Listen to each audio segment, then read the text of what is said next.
Yeah.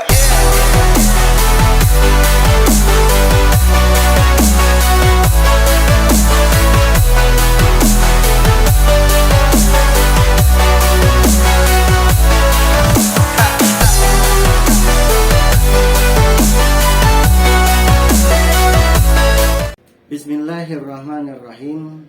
Assalamualaikum warahmatullahi wabarakatuh.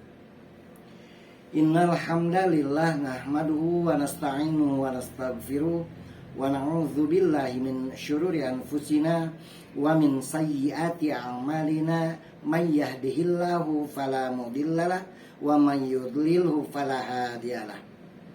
Asyhadu an la ilaha illallah wahdahu la syarikalah wa asyhadu anna Muhammadan abduhu wa rasuluhu alladzi la nabiyya ba'da.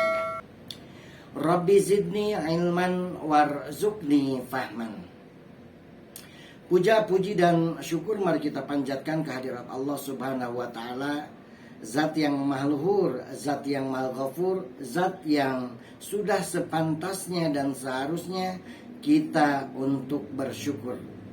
Karena atas seluruh limpahan nikmat yang Allah anugerahkan kepada kita, di mana insya Allah dengan menggunakan alat ukur secanggih apapun, nikmat tersebut tidak akan pernah bisa terukur. Salawat dan salam mari kita curah limpahkan kepada junjunan alam Habibana wa Nabiyana Muhammad sallallahu alaihi wasallam. Anak-anakku sekalian yang Bapak sayangi dan Bapak banggakan, pada kesempatan kali ini kita bisa bertemu kembali dalam video ulasan pembelajaran mingguan semester 2 nih. Yang pertama di semester 2 Bapak membuat video ulasan pembelajaran, dan pada kesempatan kali ini Bapak akan mengulas kembali surat Ad-Duha yang sudah Bapak sampaikan beberapa pekan ke belakang. Baiklah anak-anakku sekalian, surat Ad-Duha merupakan surat yang ke-93 yang terdiri dari 11 ayat dan termasuk ke dalam golongan surat Makkiyah. Di sini ada asbabun nuzul atau sebab-sebab turunnya mengapa surat Ad-Duha itu diturunkan. Namanya asbabun nuzul. Sebab-sebab turunnya sebuah ayat atau sebuah surat namanya asbabun nuzul. Kalau sebab-sebab keluarnya atau turunnya sebuah hadis itu namanya asbabul wurud. Nah, ini ingat, asbabun nuzul adalah sebab-sebab turunnya Al-Quran. Sementara asbabun nuzul, asbabul wurud adalah sebab-sebab turunnya hadis. Baiklah anak-anakku sekalian, di sini ada sebab-sebab atau asbabun nuzul dari turunnya surat Ad-Duha itu adalah ketika selama 2 hari baginda Nabi mengalami sakit. 2 hari 3 malam atau 3 hari lah gitu. Sehingga dengan sakitnya itu Nabi tidak kuat untuk melaksanakan Qiyamul Lail. Dalam keadaan sakit tersebut, Nabi didatangi, dicemooh oleh kafir Quraisy yang mengatakan bahwa selama 3 hari tersebut Nabi tidak didatangi oleh malaikat Jibril. Tidak ada wahyu yang turun kepada Nabi. Sehingga mereka mengolok-oloknya, kasihan Nabi, kamu sekarang sudah ditinggalkan oleh setanmu, katanya. Orang-orang kafir itu mengatakan bahwa malaikat adalah laksana setan menurut mereka. Kemudian, kasihan Nabi, sekarang kamu sudah dibenci oleh Tuhanmu, sekarang kamu sudah ditinggalkan oleh Tuhanmu. Udah Nabi lagi dalam keadaan sakit, kemudian Nabi menerima cemoohan seperti itu. Nah, sehingga cemoohan-cemoohan yang keluar dari kafir Quraisy itu menjadi viral gitu.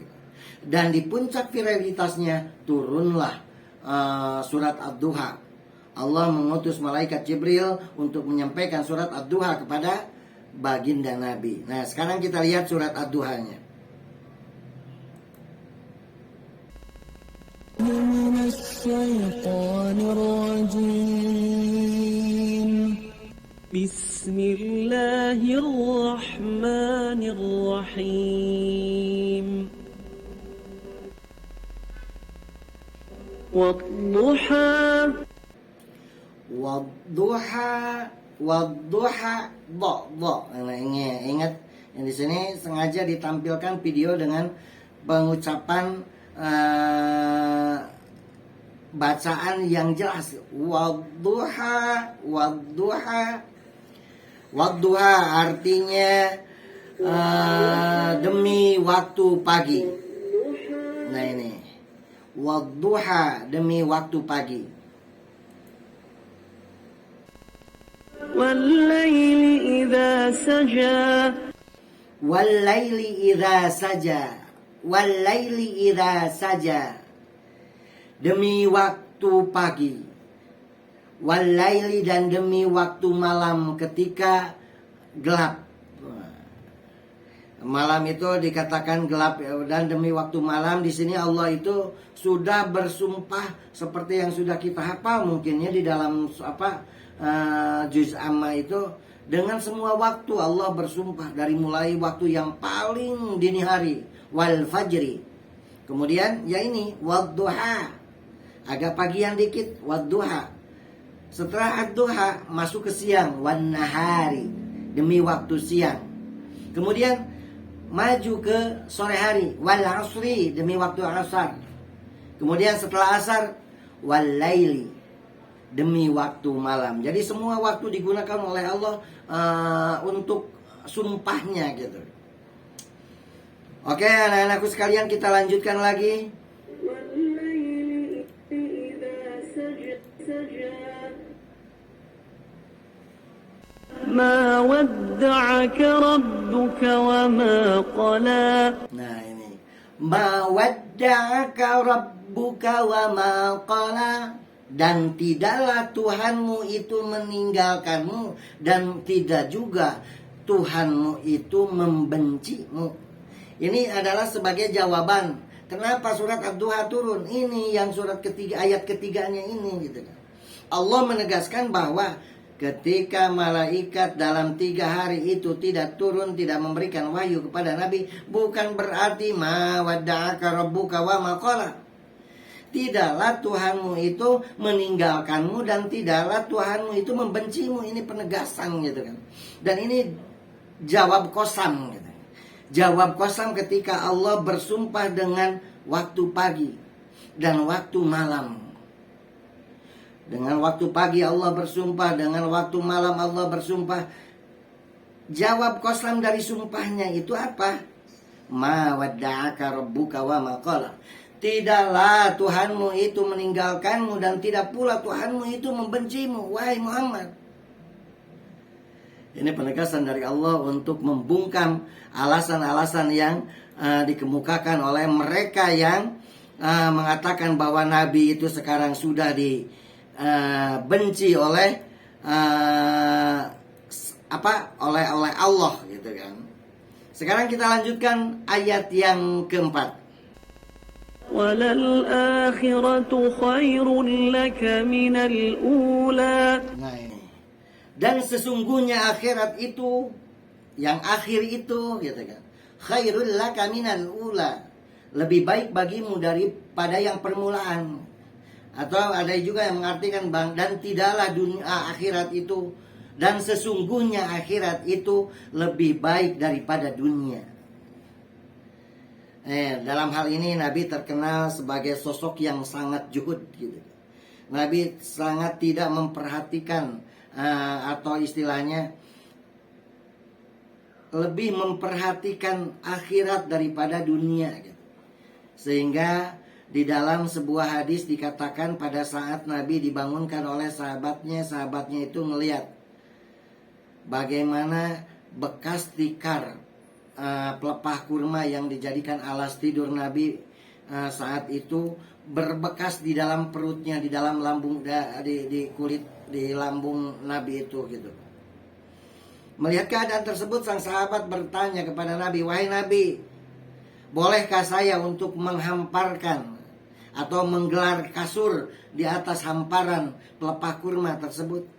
Maksudnya sang sahabat tidak tega melihat beliau yang seorang nabi, yang seorang rasul, yang seorang panglima perang, yang seorang raja kaum muslimin, kalau misalnya itu kerajaan gitu kan ya. Tetapi beliau sungguh sangat memprihatinkan ketika tidur hanya beralaskan pelepah kurma. Tetapi apa yang mereka dapatkan dari jawaban Nabi? Tahukah kamu perumpamaan antara aku dan dunia? Perumpamaan aku dan dunia itu seperti halnya aku sedang berada dalam sebuah perjalanan. Kemudian aku berteduh sejenak, dan setelah berteduh sejenak itu aku kembali melanjutkan perjalanan yang sangat panjang. Berteduh sejenak itulah gitu, perumpamaan antara aku dan dunia gitu. Oleh sebab itu aku sangat tidak mementingkan yang namanya kehidupan dunia gitu. Dalam artian justru aku menjadikan dunia itu hanya balighun ilal akhirah gitu. Wasilah atau perantara untuk sampai ke akhirat gitu. Jangan sampai kita tertipu oleh tipu daya dunia gitu. Tipu muslihat dunia gitu. Padahal di sini dikatakan bahwa Ar-Rahman Ar-Rahim itu mengatakan bahwa kasih sayang Allah yang diturunkan di dunia ini hanya 1%. Dan yang 1% itu diperebutkan oleh semua manusia, dari manusia pertama sampai manusia terakhir.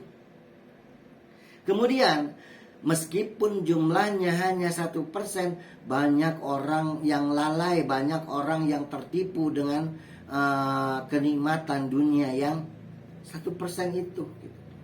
Padahal walal akhiratu khairul laka minal ula. Ingatlah bahwa 99% dari kasih sayang Allah itu nanti akan diturunkan di sorga, di akhirat. Oleh sebab itu walal akhiratu khairul laka minal ula. Dan sungguh akhirat itu lebih baik daripada dunia.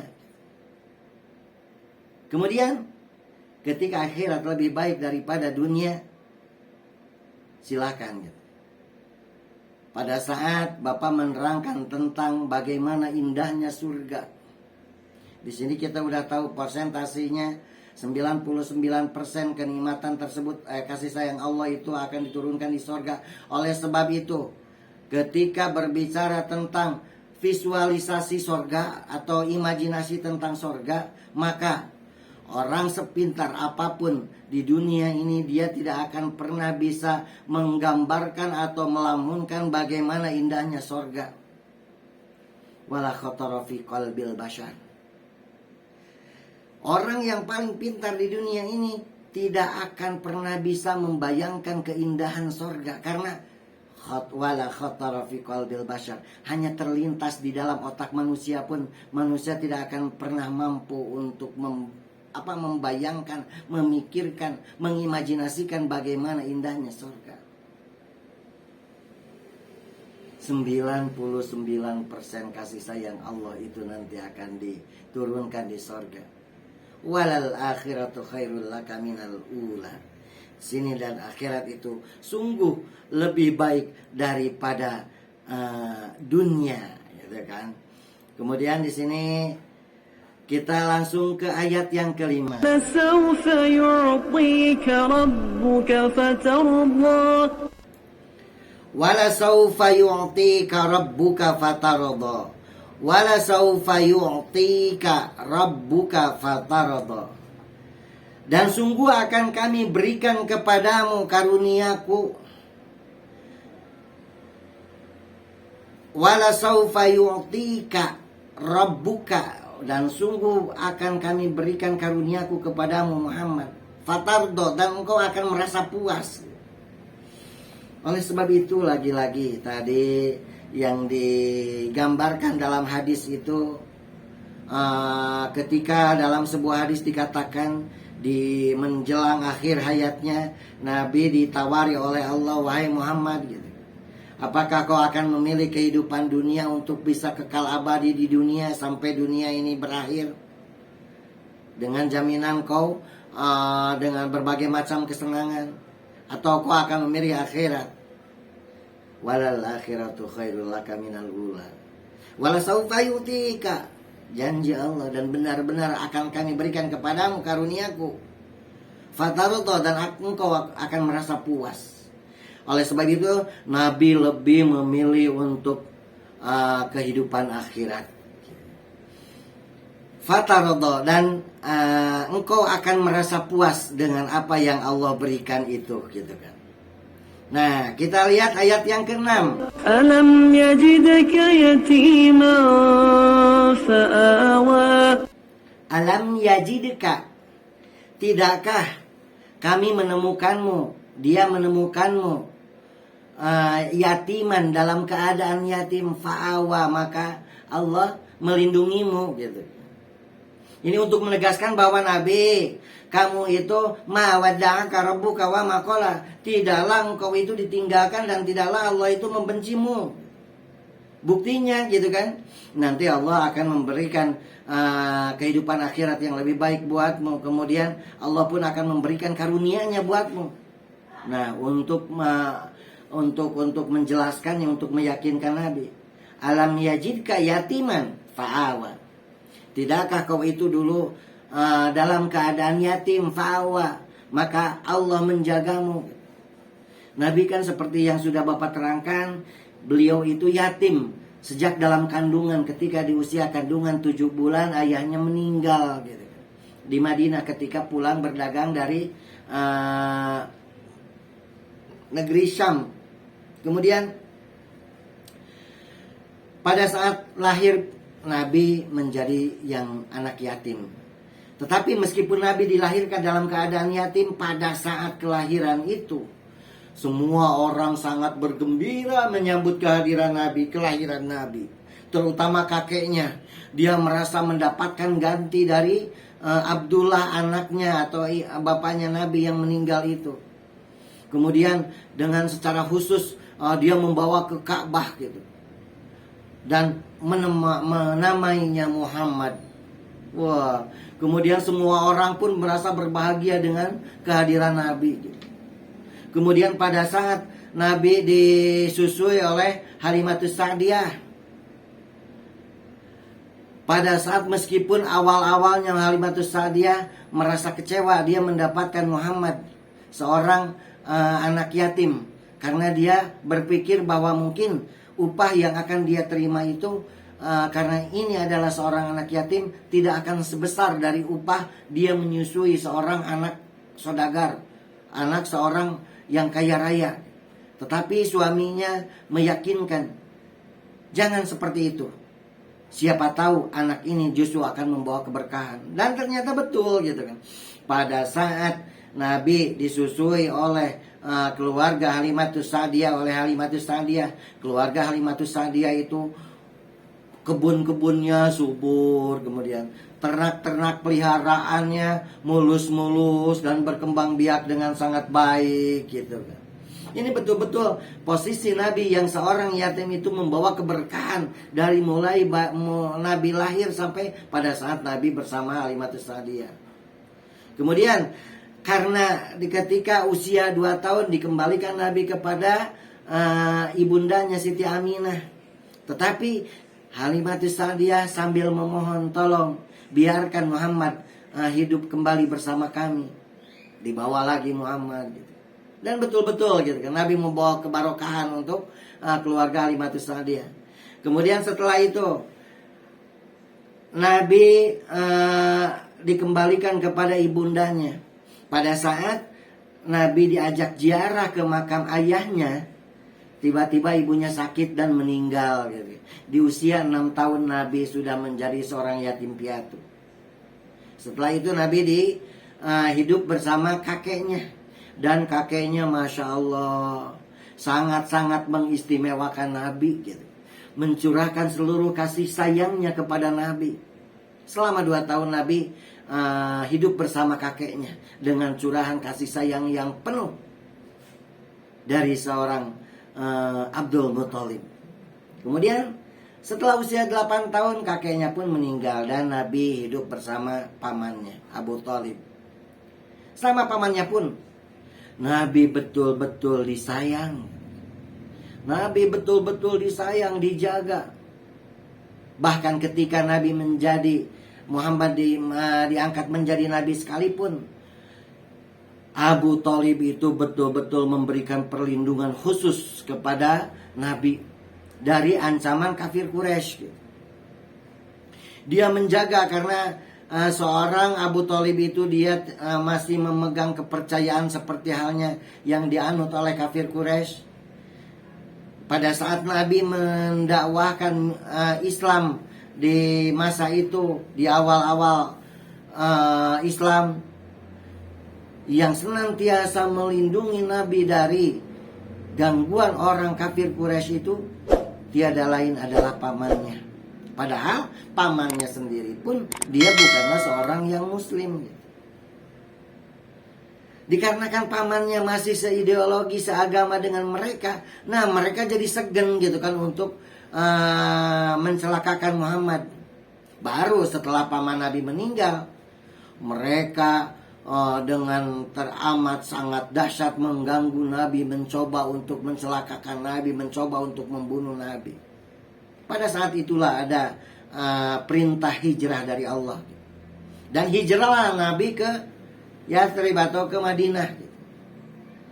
Nah, pada saat hijrah itulah di tempat barunya Nabi dimuliakan oleh yang namanya kaum Ansor. Tempat diberi tempat. Bahkan sahabat-sahabat Nabi berikan usahanya, diberikan apa, betul-betul mereka itu mendapatkan pertolongan dari kaum Ansor. Ini betul-betul Nabi itu meskipun dalam keadaan yatiman fa'awa, Allah betul-betul memberikan keistimewaan, memberikan perlindungan kepada Nabi.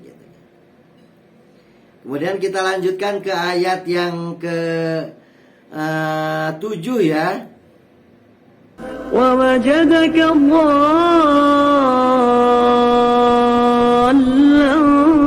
فهدى. Dan tidakkah Allah itu menemukanmu dalam keadaan tersesat, kemudian dalam ketersesatan itu Allah memberikan arahan jalan yang benar gitu kan. Allah, bukankah Allah ada yang mengartikan kebingungan gitu kan. Karena suatu ketika di masa kecilnya Nabi itu pernah tersesat di sebuah pegunungan gitu. Kemudian dengan petunjuk dari Allah melalui malaikat, Nabi bisa kembali dengan selamat gitu. Ada juga sebuah riwayat yang mengatakan sebagai yang dimaksud dengan dolan di sini adalah ketika Nabi beserta pamannya Abu Thalib pada saat akan melakukan perjalanan ke Syam, dan saat itu Nabi mengendarai unta atau menunggangi unta betina kemalaman di jalan gitu. Dan dalam keadaan gelap gulita itu si iblis justru memutarbalikan arah seharusnya yang dilalui oleh Nabi. Tetapi malaikat kemudian meniup si iblis, puk gitu kan, sampai konon katanya si iblis itu karena tiupan dari malaikat dia terpentas sampai ke negeri Habasyah gitu.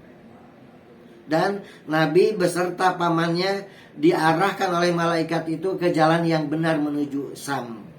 Ini bukti wa wajadaka dhallan fahada. Dan tidakkah Allah pernah menemukan kamu dalam keadaan linglung atau tersesat? Fahada, kemudian Allah menunjukkan jalan yang benar dari ketersesatan itu. Nah, kemudian kita lanjutkan ke ayat yang ke-8 nih. Di sini nih.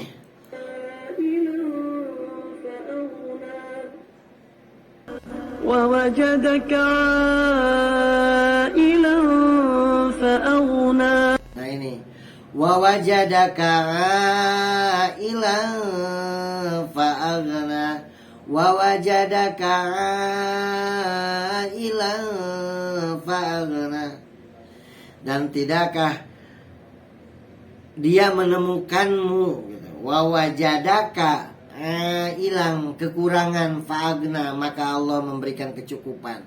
Ya, Meskipun Nabi lahir dalam keadaan yang yatim di usia 6 tahun, dia menjadi seorang yatim piatu. Kemudian dia hidup dengan kakeknya, kemudian dia hidup dengan pamannya.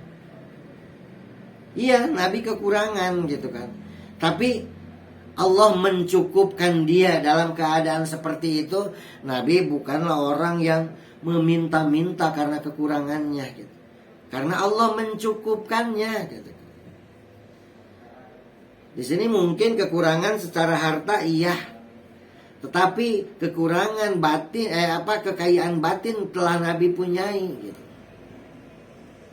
Laisal gina an kathratil mal walakinnal gina an kathrat aginan nafsi.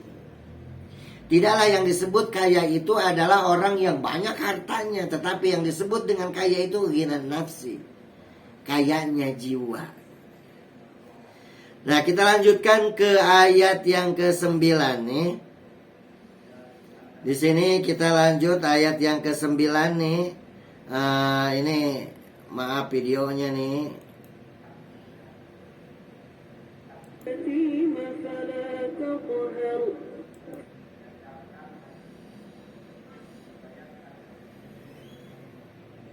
فأما اليتيم فلا تقهر. Nah, hai Nabi, maka adapun kepada orang-orang yatim itu, anak-anak yatim itu, fala takhar, janganlah engkau berbuat sewenang-wenang.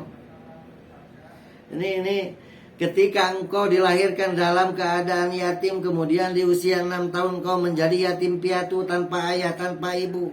Oleh sebab itu ketika sekarang kau menjadi nabi, ketika kau sekarang sudah dewasa, famal yatima fala takhar, janganlah engkau berbuat sewenang-wenang kepada anak yatim. Anak-anakku sekalian, di dalam surat Al-Maun dikatakan nih, mungkin ini lebih jelasnya kepada kita gitu. Maka kita kepada anak yatim itu jangan sampai berbuat sewenang-wenang. Berbuat sewenang-wenang itu, wah kita galak sama anak yatim, kita zolim sama anak yatim, kita jahat sama anak yatim.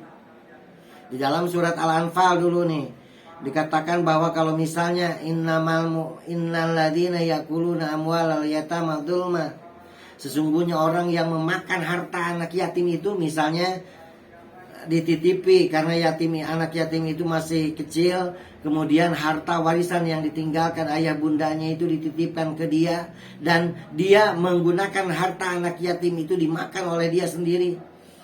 Innama yakuluna fi butunihim naro, sesungguhnya dia itu memasukkan ke dalam perutnya itu api neraka. Anak-anakku sekalian, ingat gak peristiwa Al-Fil gitu? Apa sih yang menghancurkan tentara bergajah Abraha yang sangat besar itu? Kerikil ya, kerikil dari neraka. Udah bisa membuat puluhan gajah itu hangus gitu. Apalagi kalau misalnya yakuluna fi butunihim naro, kalau misalnya memasukkan api neraka ke dalam perut gitu. Hanya dengan kerikil api neraka saja bisa membuat gajah Abraha yang super besar itu kelojotan gosong. Apalagi kalau misalnya memasukkan api neraka itu ke dalam perut. Karena apa? Memakan harta anak yatim. Wah, saya sulah nasanya. Dan pasti orang-orang yang memakan harta anak yatim itu akan masuk ke dalam neraka. Kemudian ara'aital ladzi yukadzibu biddin, tahukah kalian orang yang mendustakan agama?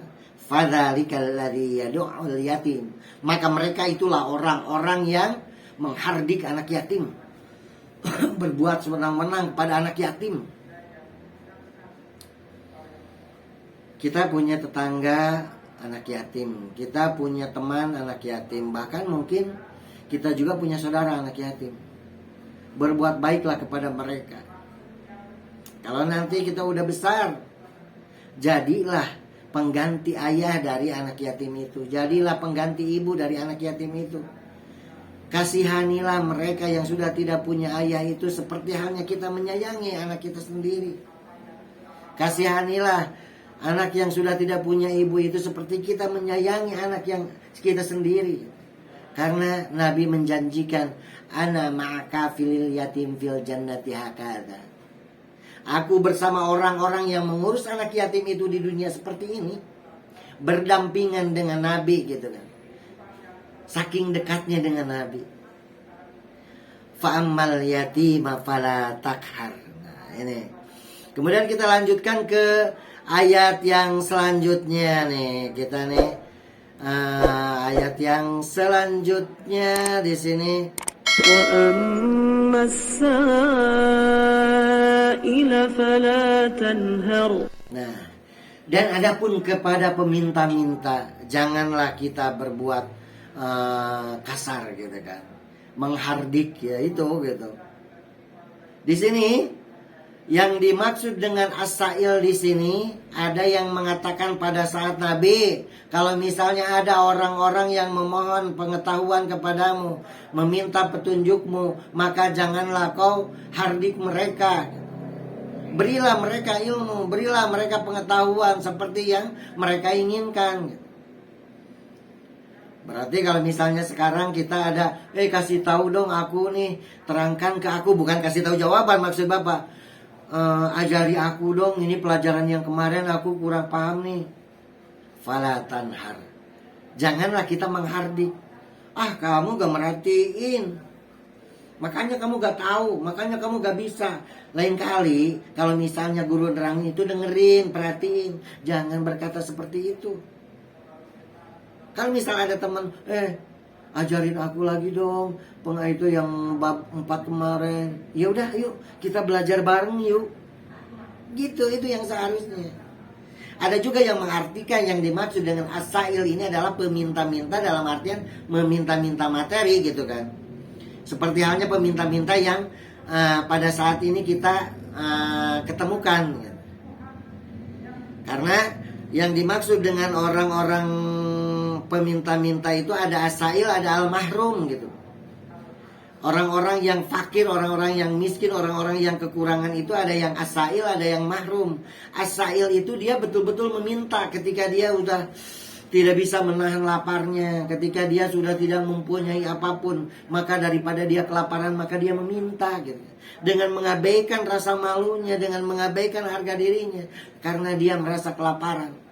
Tetapi ada juga orang yang kekurangan, orang yang fakir, orang yang miskin, sudah tidak mempunyai apa-apa, tapi dengan berbagai macam pertimbangan, dia lebih malu sama Allah.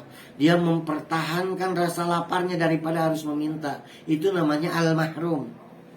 Nah ini kalau misalnya untuk as-sa'il, untuk peminta-minta, kita akan mudah melihat, oh ya ini dia kekurangan, ya udah kita kasih. Tapi untuk al-mahrum sayang, kalian itu akan susah nih melihat tetangga kita sepertinya dia bahagia terus, sepertinya dia tidak ada masalah, padahal semua permasalahan ekonomi dia tidak punya, harta tidak punya, beras tidak punya, uang tidak punya. Dia bawa senyum-senyum dengan tetangganya, berbaik-baik pada saat bergaul dengan tetangganya. Dia sembunyikan rasa laparnya karena dia malu untuk meminta-minta. Ini kita harus jeli gitu. Kita harus jeli gitu. Kita harus peka untuk melihat rekan, tetangga, saudara yang al-mahrum ini gitu. Wa amassa ila fala tanhar. Dan kita lihat ke ayat yang terakhir nih. Wa amma bi ni'mati rabbika fahaddits. Dan adapun dengan nikmat yang Tuhan berikan kepadamu, fahadith, maka sebarkanlah, syiarkanlah. Maksudnya di sini, ketika kita mendapatkan anugerah, ketika kita mendapatkan nikmat, ketika kita mendapatkan rezeki, maka bicarakanlah apa yang kita dapat itu sebagai bentuk rasa syukur kita. Misalnya ta'adduts bin ni'mah itu adalah, ya Allah, alhamdulillah, aku dikasih hadiah sama ayahku. Hadiahnya sepeda lipat yang aku inginkan. Dan kenapa ayah ngasih sepeda lipat kepadaku? Karena kata ayah, aku ini selama ini suka nurut sama ayah. Belajarnya rajin, sholatnya rajin.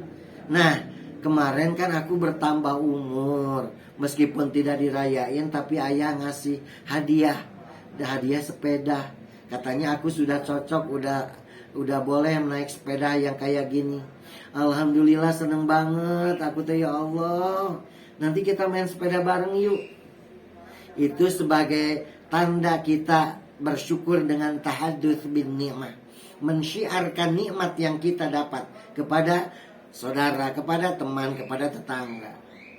Lain halnya kalau misalnya kita, kamu tahu gak aku dapat apa?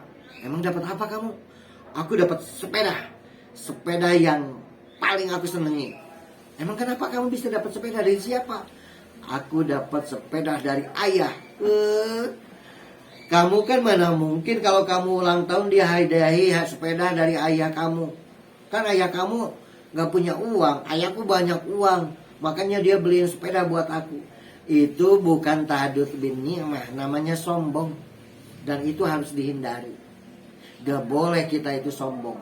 Justru kesombongan itu menjadi salah satu penyakit yang menyebabkan kita diharamkan untuk masuk surga. Anak-anakku sekalian ingat, iya kita harus tahadduts bin ni'mah, mengucapkan, mensyiarkan nikmat yang kita peroleh dari Allah. Tapi maksudnya sebagai bentuk rasa syukur kita kepada Allah, bukan untuk ujub, untuk riya, untuk dilihat orang lain, atau bermaksud untuk sombong, memamerkan kepada orang lain. Oke, anak-anakku sekalian, begitulah penjelasan surat Ad-Duha dari ayat 1 sampai ayat ke-11 ini. Mudah-mudahan ada beberapa pelajaran yang bisa Ananda petik dan Ananda terapkan dalam kehidupan Ananda, ya. Karena Al-Quran itu kita pelajari, kita hafalkan, dan kita amalkan.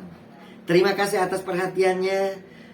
Mudah-mudahan Allah memberikan kita kesempatan untuk bisa bertemu kembali di dalam ulasan pelajaran mingguan pekan depan dalam keadaan sehat walafiat. Aku qauli hadza wa astaghfirullah li wa lakum. Wassalamualaikum warahmatullahi wabarakatuh.